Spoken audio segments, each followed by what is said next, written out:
The first time I used machine learning to solve a problem I couldn't understand was with codon optimization. Codon optimization is where you try to get an organism to produce more of a protein without changing the protein sequence. If you purify and use a protein for some reason, maybe because it targets a disease you don't like or it catalyzes a reaction that you do like, you might be able to get your favorite organism to produce more of this protein by picking an alternate DNA sequence that doesn't change the protein. The constraints for codon optimization are that you have protein composed of one of 20 unique amino acids. Each of these amino acids can be translated from a string of 3 nucleotides. Each nucleotide can be represented by any one of the 4 characters A, C, G, or T. In this example, I used public data sets that make this analysis more generally reproducible while showing most of what I found.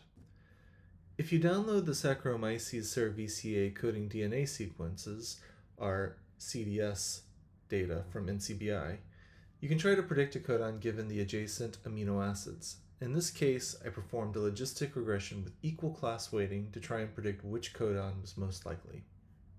You can do it without equal class weighting, but you're more likely to see the classifier to just choose the most common codons.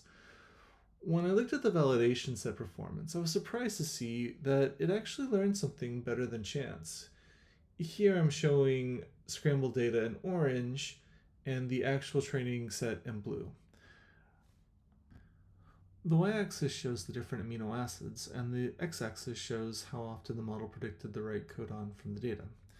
That the blue points are all to the right of the scrambled model predictions tells me that there's some real signal in the models that I trained. You can also see some interesting patterns in the weights. For instance, here are the weights for glycine's GGG codon. You can see two things. First, GGG is not a good codon when the following amino acid is glycine. If you did, you'd have at least 5 guanines in a row. A ribosome might be prone to slipping with so many guanines. The second thing is that the following amino acid is a much more important predictor than the previous one. My experience with all of this is that this method was able to improve gene expression of an enzyme that was already optimized to have the most prevalent codons in the host. In short, this was the experience that made me very interested in working with machine learning and biology. Knowledgeable and simpler methods still win in a lot of instances, but when the problem is sufficiently complicated, ML can be a really useful tool. Thanks for watching and smooth explorations.